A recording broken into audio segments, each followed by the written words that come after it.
Right now at 6 o'clock, the search is on for two people who led police on a chase and then vanished. One of them has multiple arrest warrants. Fox 61's Brooke Griffin is standing by for a live report.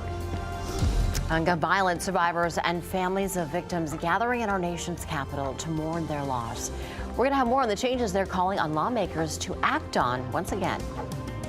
And we'll share some of the festivities across the state coming up for the first night of Hanukkah. All local, all morning. This is Fox 61, Connecticut's news station. Good morning. Happy Thursday. Thanks so much for starting yours off with us here at Fox 61 America Areas. And I'm Tim Lammers. Yes, happy Thursday. We hope you're looking forward to the weekend at this point.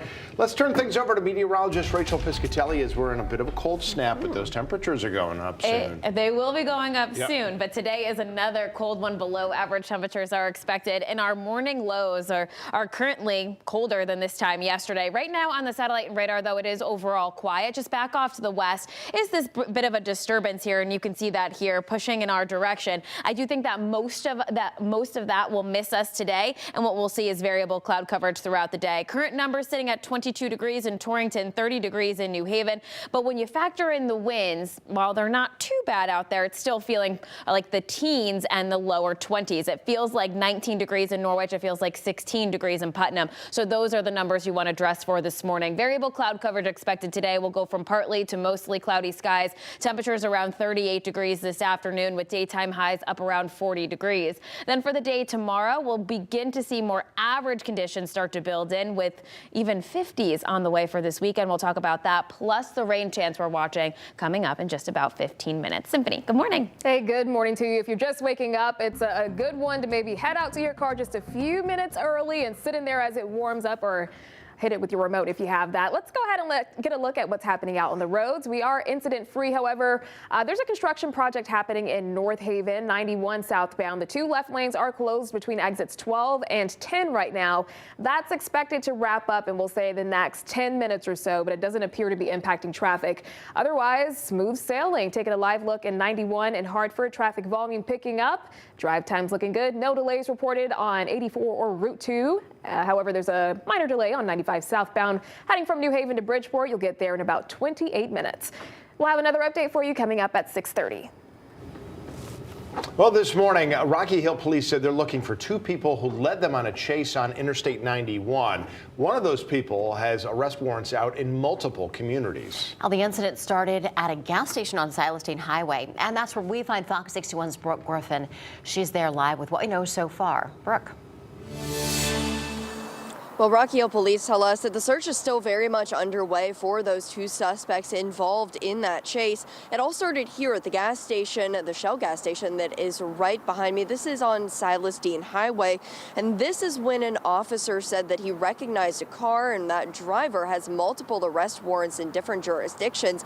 But whenever he tried to approach him, they ended up resisting and they ended up getting away. Now, police tell us that this started around 4 o'clock yesterday afternoon, when that police officer saw a New Hampshire license plate that looked familiar. When the officer got near the white Jeep Cherokee, the male driver and female passenger resisted arrest and refused police orders. The officer used his taser, but it was not effective. The pair drove off from the gas station, nearly hitting a couple police cruisers as they got away.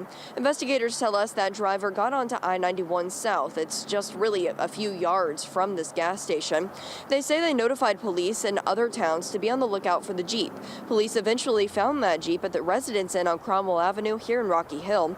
They tell us they searched the hotel and used thermal imaging to check the surrounding area, but the man and woman were nowhere to be found. And again, at this time, that search is still on. Now, police say that they have identified the people in that Jeep, both the man and the woman. They know exactly who they are, but they're not releasing those names at this point. They don't want to interfere with that investigation. They're, of course, not releasing the images or the pictures of those people either. So not a lot to go on. But if you do happen to know those people who may be involved, again, it was a white SUV with a New Hampshire license plate, then go ahead and give your local police department a call. That way you're able to help them out with this. Live in Rocky Hill, Brooke Griffin, Fox 61, Connecticut's news station.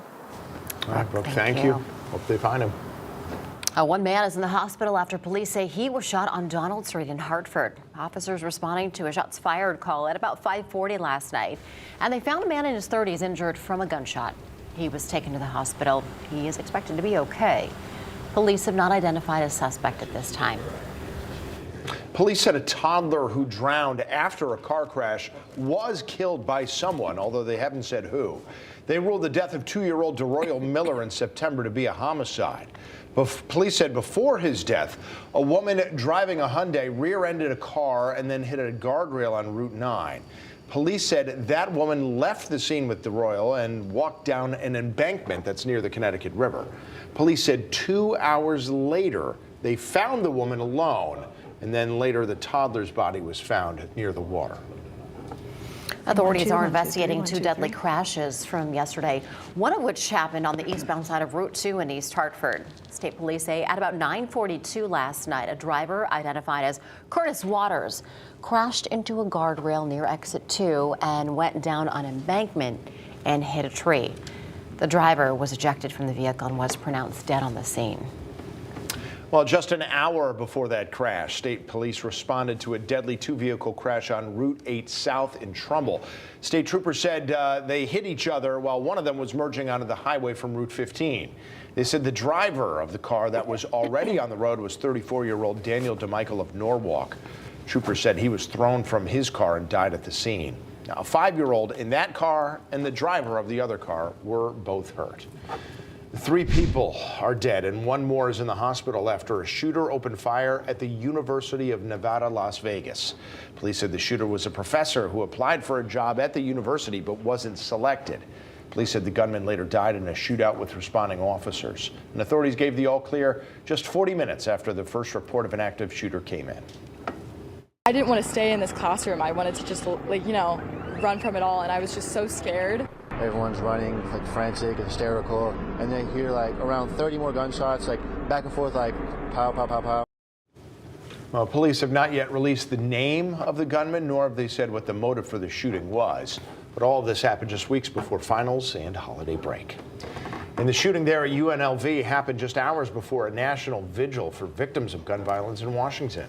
Speakers from right here in Connecticut took to the podium to remember those who's lost their lives and also to advocate for change. Fox 61's Lindsay Kane is joining us now with more on what happened. Hi, good morning. Well, next week marks 11 years since the Sandy Hook school shooting. A survivor from that shooting bravely took to the podium, reliving the gruesome details of that day. This alongside other leaders and advocates from right here in Connecticut telling their stories of how gun violence has impacted their lives. The national vigil to honor all victims and survivors of gun violence was held in Washington, D.C., again just hours after the shooting at the University of Nevada, Las Vegas. Advocates saying more needs to be done to stop gun violence across the country. Members of the Newtown Action Alliance say since the Sandy Hook shooting in 2012, more than 1 million Americans have been shot and nearly 500,000 have been killed. Emma Ahrens, a survivor of the Sandy Hook shooting, spoke in front of the large crowd in the nation's capital, explaining how that day in her first grade classroom changed her life forever. Miss Soto, my teacher, was reading a book to our class when we heard loud popping noises. I thought it was a hammer because how would I have known at 6 years old what an AR-15 sounded like? My friends started falling. I watched my classmates get shot and killed. My friend Jesse Lewis screamed at us to run when he noticed the AR-15 had jammed. When we started to run, I bumped into the shooter on the way out.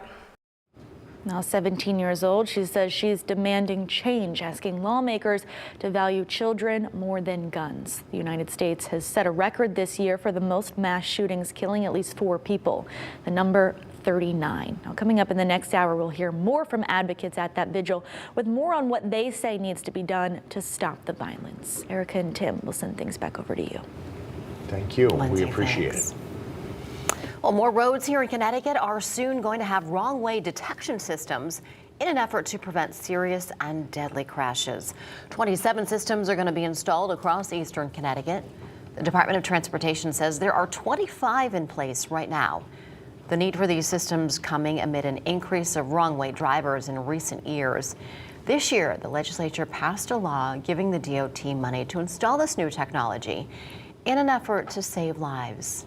Some drivers say that they're glad this program is around and expanding. And I think about what would happen if I did see a car coming towards me and how I would avoid it. And obviously there are some instances where you can't avoid it and you're dead.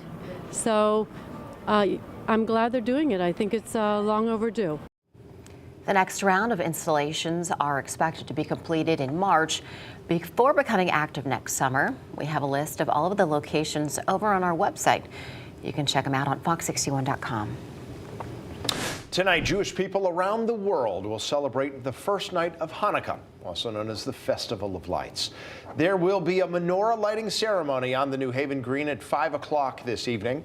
That's open to the public. There's going to be music, dancing, refreshments, and they'll be giving out DIY menorah kits. There's also going to be a menorah lighting at the Glastonbury Center Green at 6 p.m. That's on Hebron Avenue and Main Street. You're looking at some video from last year's lighting. Organizers with the Chabad Jewish Center said there will be a raffle there, hot cider and warm latkes. There's also going to be a menorah lighting in, like we said, downtown New London as well as New Haven at 5 p.m.